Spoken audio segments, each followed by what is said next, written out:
Bismillahirrahmanirrahim. Elhamdülillah. Ve salatu ve selamu ala Resulillahi ve ala alihi ve sahbihi ecma'in amma ba'd. Deməli, Peyğəmbər sallallahu aleyhi və səlləmdən 100 hədis. Qısa hədislərdir. Onları Allahın yardımı ilə bazardığımız qədər izah verəcəm. Allah bizi örgətli elindən. 100 hədis qısa, 100 hədis Peyğəmbər sallallahu aleyhi və səlləm rivayet olunan hədislərdir. Səhih hədislərdir. Buxari və Müslimdə rivayet olunan hədislər. Bu hədislərdən 25'ini oxumuşuq. İndi nə qədər bacarsa oxuyaq. 100 hədisdir. Düzdür, balaca kitabçadır. 400'dən ibarət səhv eləmirəmsə.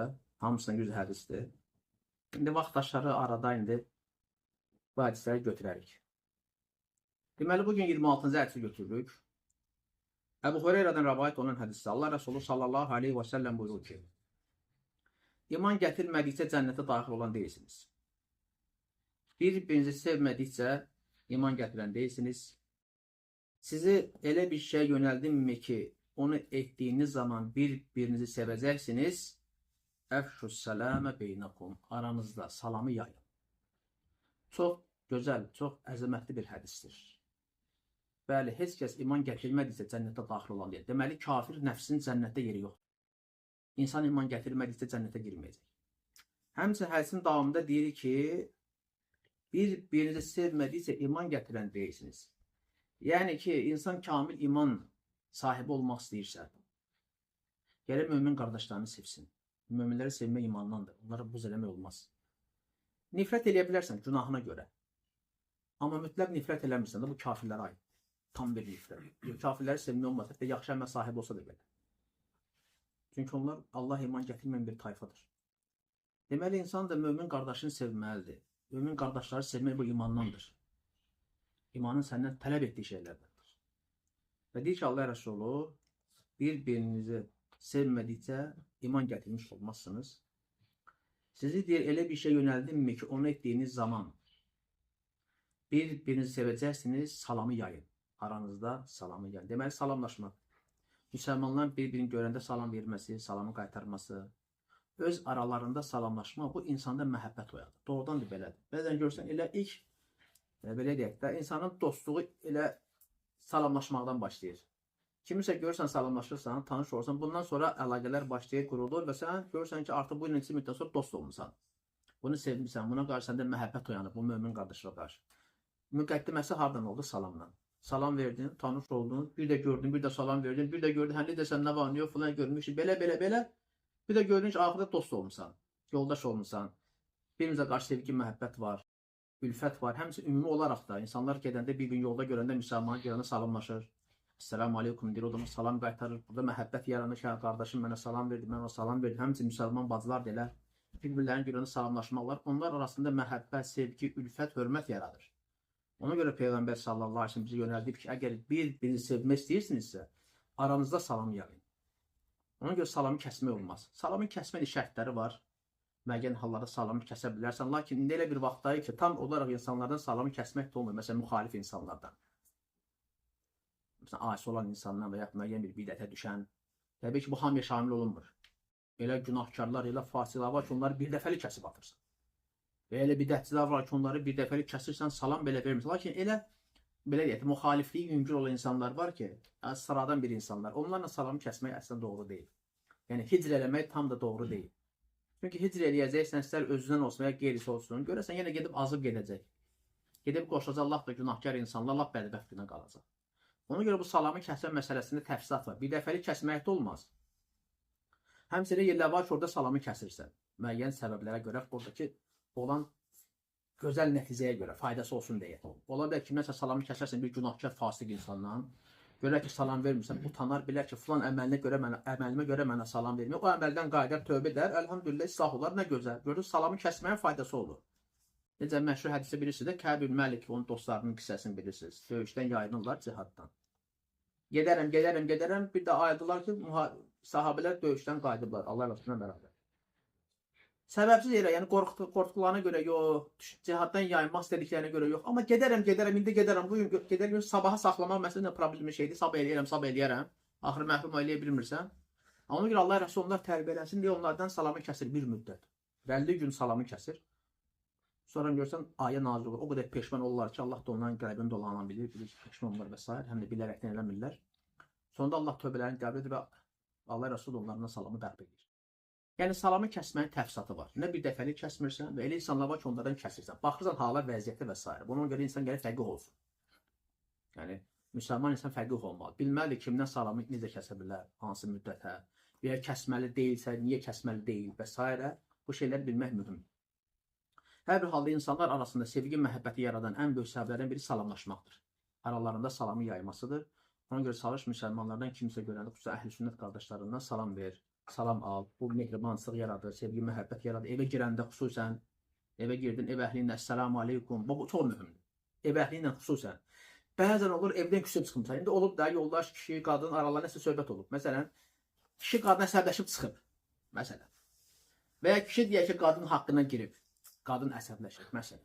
Lakin salam verəndə, o salamı qaytaranda sanki bir barışıq olur. Mən selamsız yoxsa, indi hamının evində təbii olur da. Heç kim deyəməz ki, mən evdə yoldaşımla cüzü də olsa bir ixtilaf olmuyor. Nəsə əsəbi çıxmırsan, indi evə gəlmişsən, əssəlamu aleykum bilirsən, o da görür ki, salam verdi. Yəni, belə deyək də, qırğınlığın gedir, küsülüyün gedir, o deyir, aleykumussalam, bir barışırsınız. Görürsən, ülfət, mehribansı yaranır. Amma sən salam vermək, küsdüyün kimdə evə gəl, qaşda qabaqlı, bu qadın sənə salam qaytarmayacaq. Bir-birini belə yola verməsələr, o evdə xeyir bərəkət olmaz. O evdə belə deyək də, heç vaxt əmin-amansıq olmayacaq, mehribansıq olmaz. Ona görə hətta evə belə gələndə, günlük olanda, girən evə daxil əssəlamu aleykum deyəndə istərsin barışıq yaranır. O inciklik yaddan çıxıb gedir. Ona görə qardaşlar, həm bax müsəlman bazı qardaşlarım nəsiyyətim odur ki, ər-arvad küsəndə elə salamlaşmaqla bu küsülülüyü aradan qaldırmaq olur. Mehriban olmaq lazım. Hədisi İmam Müslim rəvayət. Dediyim kimi, bu hədislər Buxari və Müslimdə rəvayət olunan hədislərdir. Növbəti hədis, yenə Əbu Hüreyrədən rəvayət olunur. Allah Rəsulü buyurur ki, sallallahu aleyhi və səlləm, 5 vaxt namaz, cümədən cüməyə qədər və Ramazandan digər Ramazana qədər aralarında olan günahlara kəffarədir, böyük günahlar edilmədikcə, böyük günahlara düşmədikcə. Bu hədis göstərir ki, bəzi ibadətlər var ki, onlardan sonra salih əməllər günahlara kəffarədir. Bu hədisin üzərində ümumiyyətlə ixtilaf var. Mənasında. Yəni orada hansı mənasında? İzəşdünibətil kəbəir. Böyük günahlar işlədilmədikcə. Müəyyən ləfslərdə gəlib və mələn toxşəl kəbəir. Toxşəl kəbəir. Böyük günahlar onu bürmədikcə, bulaşmadıqca böyük günahlara, digər günahlara kəffarədir. Bu hədisin üzərində ixtilaflar var. Bu hansı günahlara kəffarədir? Böyük günahlara mı? Kiçik günahlara mı? Və həmçinin buradakı günahlara nə vaxt kəffarədir? Böyük günahlar işləməsənmi, yoxsa işləsənmi? Hər bir halda deyirik ki, salih əməllər günahlara kəffarədir. Bu hədis də göstərir ki, insan böyük günahlara bulaşmadıqca, onun kiçik günahlarına bax, bu salih əməllər kəffarədir. Ona görə insan böyük günahlardan qaçmalıdır. Əgər kiçik günahlarımızın təmizlənməsini, silinməsini, bağışlanmağımızı istəyiriksə, qardaşım, böyük günahlardan uzaq olmaq lazımdır ki, namazda günahlarımıza kəffarə olsun. Ramazandan Ramazana günahlarımıza kəffarə olsun. Və həcdən həccə və s. və ilaxır. İbn-i Hüseymin deyir ki, rahiməhullah, burada həccin mənası odur ki, böyük günahlar istisna kiçik günahlara kəffarədir. O belə başa düşür Hüseymin rahiməhullah. Dediyim ki, məsələdə müxtəlif rəylər var. Bir qrup alimlər deyirlər ki, günahların kəffarəsi üçün həm namazdan Ramazan şərti, yəni bunlar olmalıdır. Həmçinin böyük günahdan uzaq olmalısan, o zaman sənin günahları da kəffarədir. Bir qrup alimlər deyir ki, Şeyx Hüseymin də oraya üzərindədir ki, böyük günahlar deyil, necə hədisi deyir ki, yəni böyük günahlar istisna, digər kiçik günahlara bu əməllər kəffarədir. Deməli, insan böyük günah işləməsə, digər bir rəyə görə deyirik ki, nədir? Onun bütün günahlar üçün kəffarədir. Hər bir halda günahlardan qaçmaq lazım. Böyük günahlardan da kiçik günahlar, fərqi yoxdur. İstər kiçik, istər böyük günahlar əzəmətlidir. Niyə? Çünki bax gör kimə asisən. Fərqi yoxdur indi. Bəzən fikirləşir, bəli, indi kiçik günahdır, amma bax gör kimə asiyik. Məsələsi var da, başa düşürsən. Bəzən kiçik günahlar bizə aşağı görsənir. Balaca bir günah, böyük deyil, yəni belə əzəmətli deyil. Amma baxanda ki, kimə asiyik, o kiçik günahlar da bizə əzəmətli görsənir. Allah əzəmətlidir. Allah asi olunmağa layiq deyil. Allah Teala itaat olunmağa layiqdir. Asi olunmağa yox. Allah-u Teala zikr olunmağa layiqdir, xatırlanmağa layiqdir, unudulmağa yox. Hətta insan malından, canından keçir ki, yer üzərində haramlar işlənməsin. Cihad nə üçün? Şəriətdə məşru olur. İnsanlar Allah'a ibadət etsinlər deyə, Allah'a şərik qoşmasınlar, günahlardan uzaq olsunlar deyə, vacib əməlləri əda etsinlər deyə cihad şəriətdə görsən məşrudur. Ona görə o baxımdan görəndə o kiçik böyük günahın bir səndə belə şey olmur da. Sənin eyni dərəcəli olur. Çünki Allah'a asilikdir. Hər bir halda qardaşlar, günahlardan uzaq olmaq lazımdır. Allah da bizə əfv eləsin. Həmçinin Müslim rivayet edir. Növbəti hədis, 28-ci hədis. Əbu Hureyradan rivayet olunan hədis. Allah Resulü buyurur ki, sallallahu aleyhi və səlləm. Ramazandan sonra ən əfsəl oruc Allahın ayı olan Muharram ayının orucudur. Həmçinin fərzdən sonra da ən əfsəl namaz salatül leyl, gecə namazıdır. Bəli, Muharram ayının orucu görürsən, Ramazandan sonra ən əfsəl oruçlardan biridir. Xüsusən hansı oruc olur, söhbət hansına gedir? Aşura orucu. Bəli, Aşura günü oruç tutmaq fəzilətdir, savabdır, ən əfsəl oruclardan, savablardan biridir. Çünki bax, Şahrullah, Allahın ayı. Görürsən, Muharram ayının, yəni bütün aylar zaten Allah'a aiddir. Sən o bir aylarda da oruç tuta bilər. Lakin bu ayı Allah xüsusilə özünə nisbət edir. Bütün aylar zaten Allah'ındır. Elə yoxsa yox. Lakin bu Şahrullah deyir Allah. Şahrullahil Muharram. Allah'ın ayı olan Muharram ayı. Yəni bu ayda tutan oruç çox fəzilətli bir orucudur. İnsan ona görə xüsusən Aşura orucunu gərək təxirə salmasın. Həmçinin Muharramda tutulan birinci, dördüncü gün orucları, 3 gün aydan oruç 13, 14, 15'i bunlar çox fəzilətli oruclardır. Muharram ayında bu orucları tutmaq xüsusən lazım. Ola bilər o bir aylarda tənbəllik gələr, yorğunluq və s. tutmaz, amma Muharram ayında tut. Xüsusən Aşura. Çünki Aşura orucunun tutanın fəziləti nədir bilirsiniz də? Nədir? Bir il keçmiş günahları nədir? Kəffarədir. Belə bir orucu qaçırmaq olar mı qardaşım? Aqil insan qaçırtmaz. Niyə? Aramızda günah eləməyən var. Biz bu günahların silinməsi üçün nə etməliyik? Səbəblərdən tutmaq. O səbəblərdən biri nədir? Salih əməllər. Və xüsusən də bax, Muharram ayının orucu, Aşura orucu. Deməli, bu Aşura orucunu tutmaq keçmiş günahların, bir il keçmiş günahlara kəffarədir. Niyə də tutmayasan, qardaşım? Tutmayan insan deyir, özünü xeyirdən məhrum eləmişsən. Ona görə xüsusi əməllər var, xüsusi savablı əməllər var ki, fəzilətli əməllər. Onları vallahi qaçırmaq olmaz. Məsələn, eşidirsən ki, filan əməl üzərində filan savab var. Niyə eləməyəsən, qardaş? Bütün əməllər fəzilət, lakin onların bəzi digərinə daha üstündür və daha üstün olanları qaçırmaq lazımdır. Həmçinin ən əfsəl namaz hansı namazdır fərzdən sonra? Gecə namazıdır. Hər bir müsəlmanın gərək gecə namazından payı olsun. 3 rükətdə olsa qarışın, gecə namazından payın olsun. İstər yatmamışdan qabaq qılasan, istər gecənin bir vaxt oturub qılasan, fərq etməz. Eybi yox, həmişə 3 olsun, amma olsun. Necə ki, Peyğəmbər sallallahu aleyhi ve sellem deyir, nə deyir? Deyir, Allaha ən sevimli olan əməl az da olsa davamiyyətli olan əməldir. Eybi yox, o 3 olsun. Amma həmişə olsun. Bir gün 11 rükət, 5 gün tənəffüs, fasilə, təzdən yenə bir 8 rükət, 9 rükət, yenə bir ay getdi. Belə qılmaqdansa, qardaşım, 3 qıl həmişə qıl. Amma beləsən ki, bu davamiyyətlidir. Heç vaxt qaçırmırsan.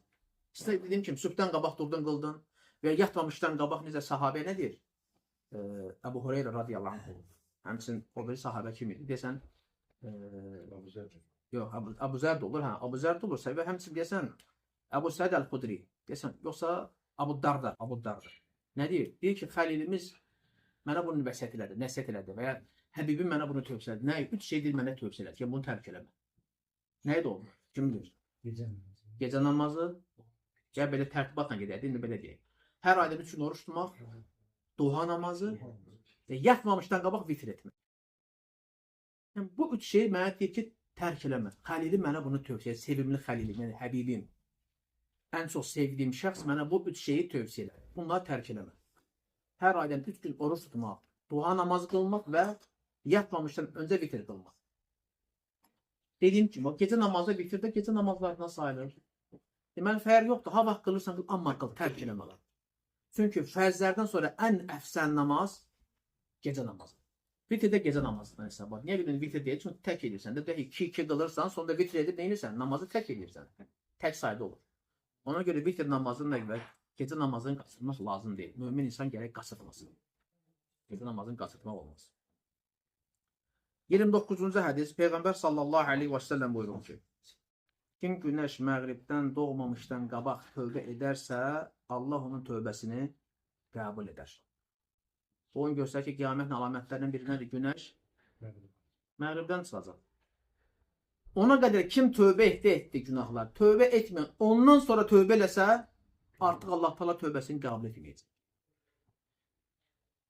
Necə ki Allah kitabında buyurur, buna bir işarə var. Allah Teala buyurur ki: "Yevme ya'ti ba'du ayati rabbik la yenfe'u nefsen imanuha lem tekun amenet min qabl ev kesebet fi imaniha hayran kul intaziru inna muntazirun." Ənam surəsində Allah Teala buyurur ki, Rəbbinin bəzi ayətləri gələcəyi gün, yəni hansı gün? Qiyamət günü. Əvvəlcə iman gətirməmiş və imanında bir xeyir qazanmamış kimsəyə artıq iman gətirməsi fayda verməyəcəkdir. O da hansı vaxtı? Yəni qiyamət günü günəş məğribdən doğarsa. Həmçinin ikinci vaxt hansı vaxtdır tövbənin qəbul olmaması? İnsan artıq can boğazında olmaz. Artıq o belə səs var, qarqara səsi deyək də, düzümü? Onda artıq tövbə etsə tövbəsi qəbul deyil. Bizə hədisdə keçir. O da hədisdə keçir. Həmçinin ona işarə edən ayə də var. Allah kitabında buyurur ki: وَلَيْسَتِ التَّوْبَةُ لِلَّذِينَ يَعْمَلُونَ السَّيِّئَاتِ حَتَّى إِذَا حَضَرَ أَحَدُهُمُ الْمَوْتُ قَالَ إِنِّي تُبْتُ الْآنَ وَلَلَّذِينَ يَمُوتُونَ وَهُمْ كُفَّارٌ أُولَٰئِكَ أَعْتَدْنَا لَهُمْ عَذَابًا أَلِيمًا. Allah Teala Nisa surəsində buyurur ki, 18-ci ayədə, günah işlər görməkdə davam edənlərdən birinə ölüm gəldiyi zaman mən indi tövbə etdim deyənlərlə kafir kimi ölənlərin tövbəsi qəbul deyildir. Biz belələri üçün ağrılı, acılı bir əzab hazırlamışıq.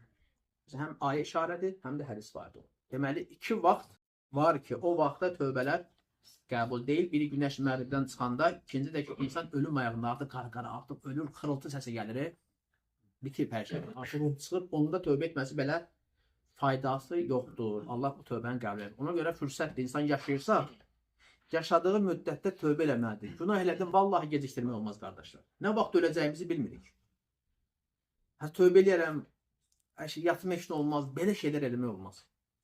Günah elədi, Allahın bağışla, Allahım islah et, məni sadiqlərdən et, səmimi tövbəyə müvəffəq elə, sənə aşıq olduğum insan gərək peşman olsun.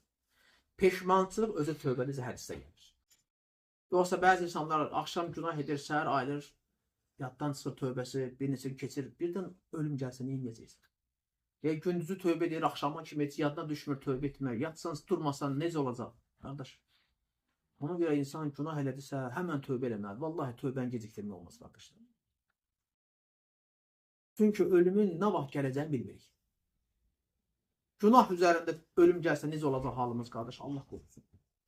Və ya günah edib tövbə eləməksə, birdən Allah canımızı alsa, halımız necə olacaq? Allah qorusun. Ona görə insan həmişə tövbəli olmalı. Çıxdın evdən, Allahın bağışla, istiğfar edər. Gün ərzində Allah Rəsulü 70-100 dəfə istiğfar diləyərdi. Allahın bağışla, əstəğfirullah, əstəğfirullah, tövbə eləyək. Bunu Allah Rəsulü deyərdisə, Allahın bağışla, tövbə edirəm.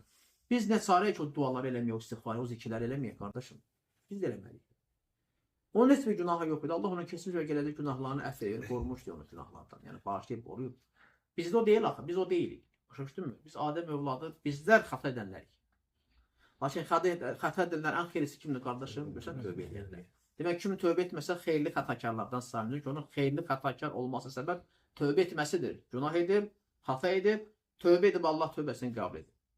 Ona görə kim bir günah görərsə, nəfsə zülm edərsə və Allahdan bağışlanma diləyərsə Allahı affar görər, günahları bağışlayan görər, tövbələri qəbul edən görər. Ona görə insan gərək tövbəsini, qardaşım, gecikdirməsin. Xəta etdin, günah etdin, hər birimiz aiddir, gərək həmən tövbə elə, Allahım bağışla, Allahım tövbə edirəm, əfv et, məni səmimi et, sadiq et, günahdan uzaq et, nəfsimlə bacara bilmirəm, etiraf eləmək lazım. Ya Rabbim, zəifəm, qüvvətləndir, bacara bilmirəm, islah elə, hidayət ver, özümüzə güvənməyək. İnsan özünə güvənsə, heç bir şey əldə eləyə bilməz. Allah insanı başına bıraxsa bir göz qırpımında belə. Vallahi halak olar. Ona görə günah eləyəndə görsən, günah edirsənsə, hamımıza aiddir. İnsan görsə günah edir, qardaş, deməli, hiss eləsin ki, zəifdir də, qardaşım, şeytanla bacara bilmir. İstəyir, qüvvətlənmək lazım. Ya Rabbim, qüvvətləndir. Müqavimət göstərə bilim. Hidayət ver, islah elə.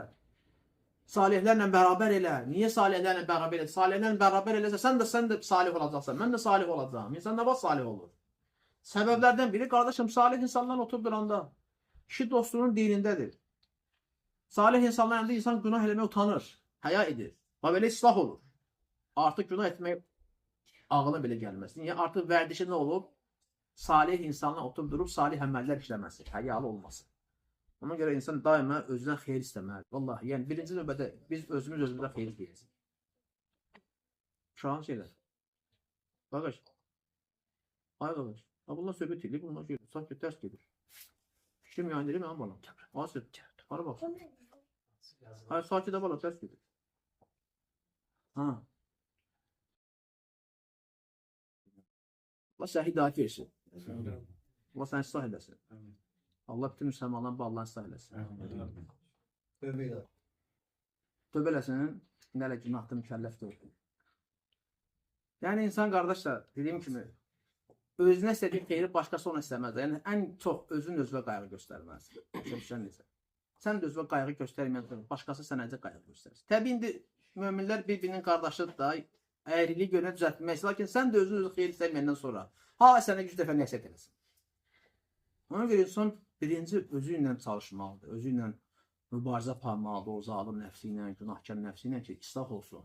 Və islah olması üçün səbəbləri axtarmaq, gəlib sən gözləmək, kimsə desin ki, qarış, bunu elə düzələsən, özün axtar o səbəbləri.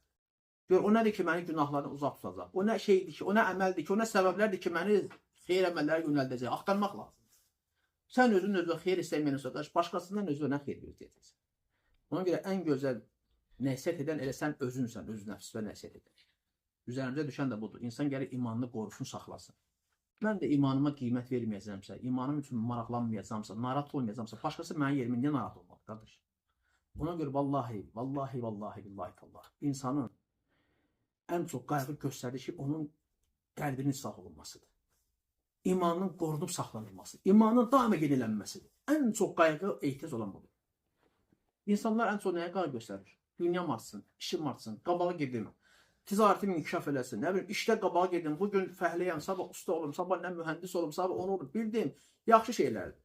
Lakin bu başlıca hədəf olmalı deyil. Başlıca hədəf nədir? Ən böyük qayğı nədir?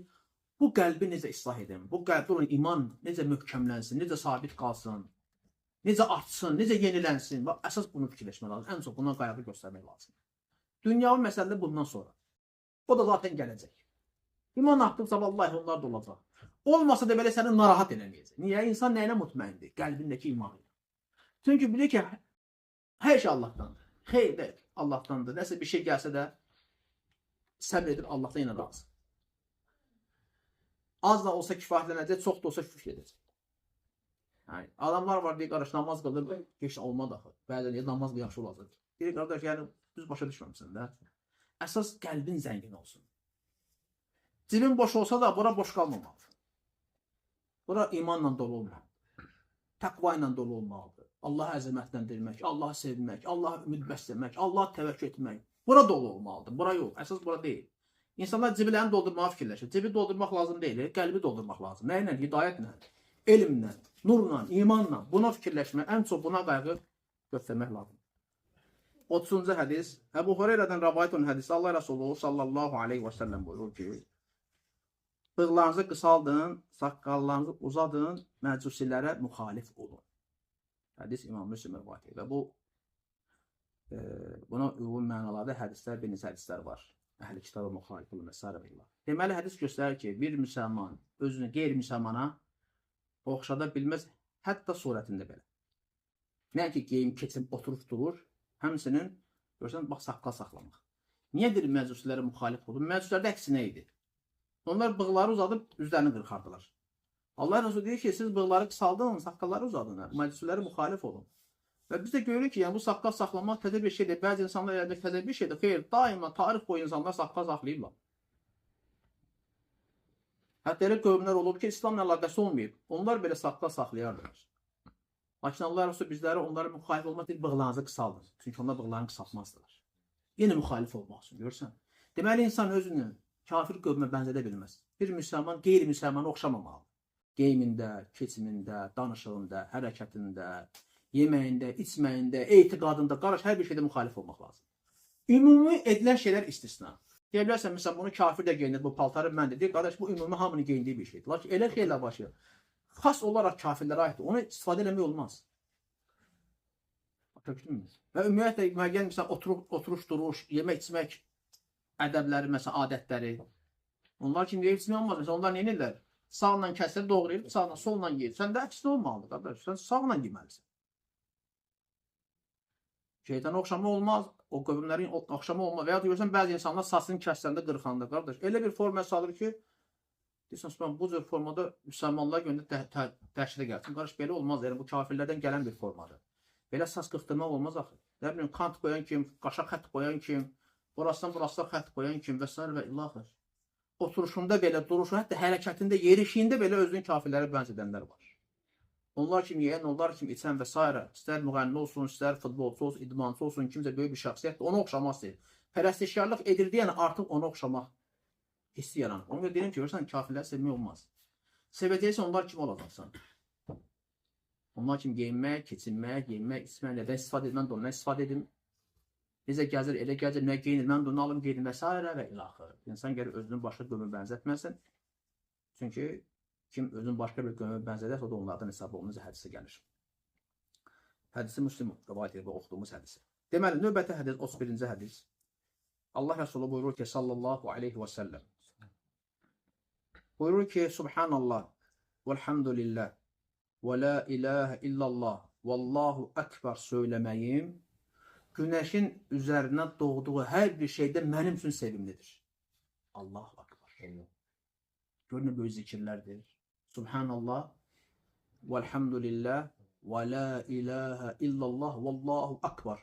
Hamısı Allah təzimdir, tövhiddir, tərifdir, Allahı uzatmaqdır. Bu zikirləri söyləməyim, günəşin üzərinə doğduğu hər bir şeydə mənim üçün sevimlidir. Dünya və içindəkilər.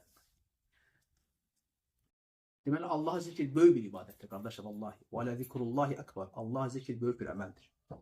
Allah Teala gör kitabında nə buyurur? Deyir ki, ya eyyuhəllədinə əmənu. Ey iman gətirənlər. La tulhikum əmvalukum və la əvladukum an zikrillah. Ey iman gətirənlər. Mallarınız, övladlarınız sizi Allah'a zikirdən yayındırmasın. Və mən yəf'əl zəlikə fəuləikə humul xasirun. Kim belə eləyərsə, yəni kimi yayındırarsa, bax onlar ziyan çəkənlər. Allah var. Deməli, əgər var dövlətimiz, övladlarımız bizi Allahdan uzaqlaşdırırsa, qardaş, biz ziyan içərisindəyik. Xusrandayıq. Mal dövlət də lazımdır.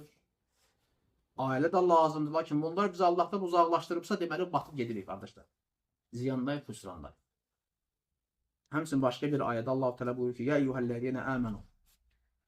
İdə ləqitun fiətən fəthbutu. Ey iman gətirənlər.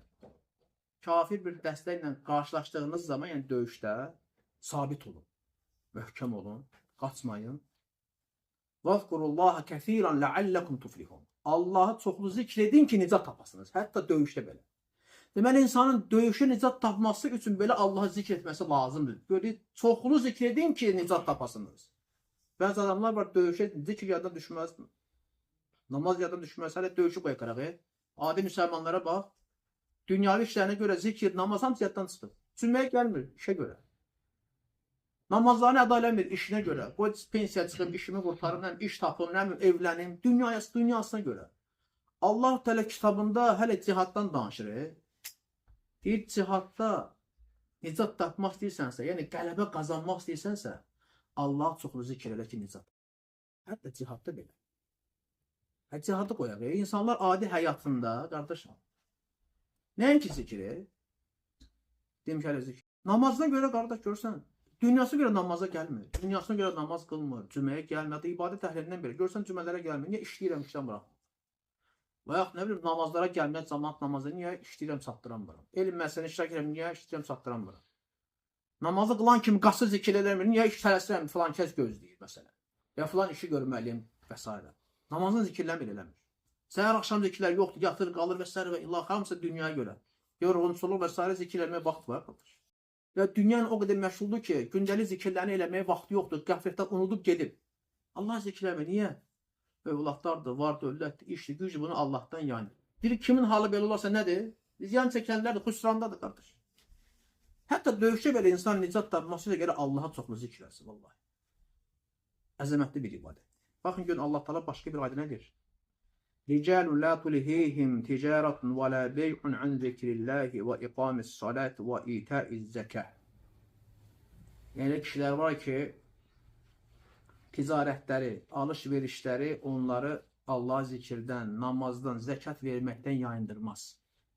Allah onları nə adlandırdı? Kişilər.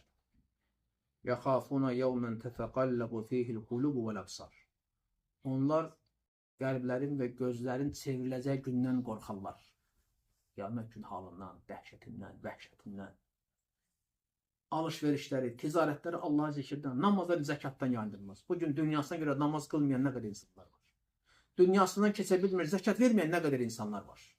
Allah zikr etməyən nə qədər insanlar var. Allahu akbar, sən o gün nə edəcəksən?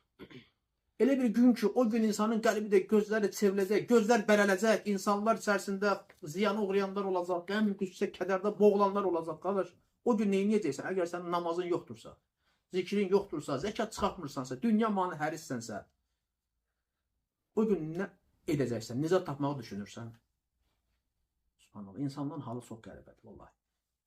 Bugün ətrafa baxanda cəmiyyətdə və digər cəmiyyətdə görürsən, nə qədər bədbəxt insanlar var. Həyatının mənasız şeylərlə keçirən bu çidə nə qədər insanlar var. Allahu akbar. Nə namaz var, nə zikir var, nə sədaqəsi var. 5 manat verəndə də bütün Azərbaycan bildi. Subhanallah. O hamısı bizə niyə görədir bəzilərində? O günahlarını örtbasdır eləmək üçün. O bəzi insanlar var, aşağı insanlar, özü düz məşhur olsa da aşağı insanlardır, qardaş onlar. Onların Allah qatında dəyəri var, yoxdur Allah hələ. O günahlarla nə dəyəri olacaq? Özü-özünü aldadıb, şeytan aldadıb onu. Bəzən öz müəyyən o münkər pis əməlləri kölgədə qoymaq üçün kiməsə nəsə verir, bir yetimin başına sığal çəkir, nə bir yetimlər evinə gedir, bir qurban əti verir, nə bir pul para verir, onu bir reklam edir. Həm görsək, həm bu yaxşı iş görən də, həm də öz günahlarının kölgədə qoyması üçün. Subhanallah. Belə şeylərin xeyri yoxdur. İnsan ixlaslı olmadıqca, günahlardan çəkinmədikcə, qardaş, nicat tapmağı düşünmür.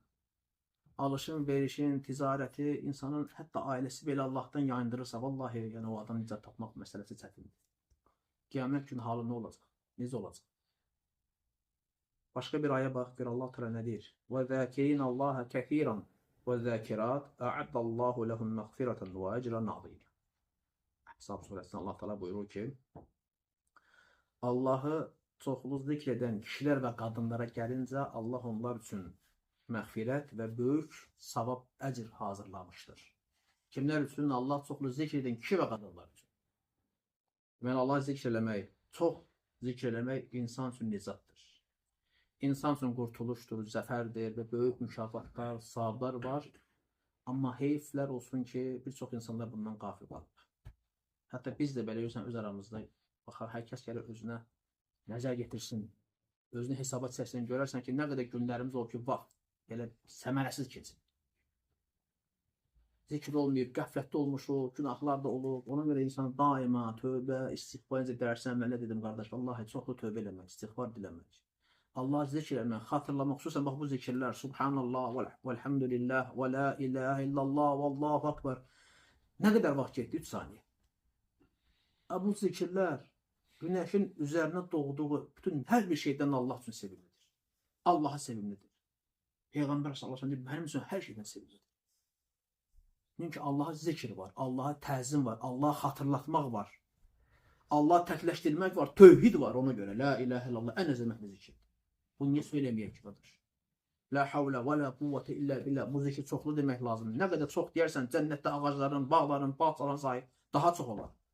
Bu zikir hər dəfə deyəndə bil ki, cənnətdə bir ağac əkildi sənin üçün. La havlə və la quvvətə illə billah. Dedə nə var ki, bana gərək deyək, demirik. Sadəcə olaraq, dünya bizi o qədər məşğul edib ki, naz nemətləri, şirinliyi məhrum olmuş. Belə zikirlərdir. Belə baxanda adi bir şeydir. 3 saniyə vaxtım getdi. Bəzi oturur, misal üçün bir boş olanda alırıq telefon əlimizə mənasız şortlara baxırıq, nəyə baxırıq. Gedir də bir ayda 1 saatda gedib hələ düzəlmək bir şeye baxmamız. Və ya gedir svetoforda dayanmışam, burada zikr edir. Maşın sürsən probkadır. İzdiham çoxdadır. Xat çoxda görsən də Bakıda vəziyyət necədir. İşdən gələndə, işə gedəndə müəyyən vaxtlar var da tıxacıqdır. Elə əsəbləşib qabadakı maşın sürüncə, sür də və s. Bu nə propkadır, bu nə tıxazdır, əsəbləşincə, nə bilim, o kadar zikr edir. Ya subhanallah, velhamdülillah, və la ilahe illallah, vallahu akbar. O vaxt səmərəsiz olacaq. Yox vallahi. Deyirsən ki, nə yaxşı ki, tıxacda qalmışdım ya Rab. Sənə həmd olsun. Tıxacda qalmaq kimlər üçünsə müsibətsə mənim üçün xeyir oldu. Niyə? Bu vaxt ərzində yarım saat, bir saat tıxacda qaldım, lakin Allahı zikr elədim. Yarım saat Allahı zikr elədim, Allahı xatırladım. Bu tərəfdən baxanda peşmançılıqdır, yoxsa sevinç fərəhdir? Vallahi sevinçdir. Və niyə peşman olur? Çünki vaxtı səmərəli istifadə edə bilmirik. Bu nə oldu? Bu tıxac qurtarmadı. Allah bunlara hidayət versin. Belə şey olar, hara baxırlar və s. Deyilməyin nə mənası? Başlı və onun 100 dəfə Subhanallah deyən deyilsən də, düzdür qardaş, demirik də. Kimdə başı 100 dəfə la ilahe illallah deyən. Elə fürsət denən də qardaş, elə bir ki, əlhəmdə fürsət düşüb. Zikirlərimi söylə. Səhərsə səhər zikirləri, axşamsa axşam zikirləri. Vallahi faydasız olmur bax. Sadəcə olaraq bizim baxış tərzimiz dəyişir də, başa necə? Bu tərəfdən baxanda xeyirdir. Əlhəmdülillah, vaxtım səmərəli keçdi, bir saat da olsa Allah zikr elədim. Başqa da eləməyəcəkdim. O tərəfdən baxsaq, bu nədir, belə probka olar. Ancaq peşmancı əsəb səhər işə qalmayacaq. Həmən gün əsəbi keçəcək, gəldin, evə çatdınsa hirsi və ailəvə tökəcəksən. İşə gedəndə də işə də konflikt, kollegalarla və s. Qardaş, səmərət keçirəndə, vallahi, bu tərəfdən baxanda Allah həmd olsun. Tıxacda qalmaq xeyriymiş. Allah zikr edim, zikirlərimi söylədim. Quran əzbərim varsa, Quran təkrarladım və s. Baxış nöqtəsini dəyişmək lazım.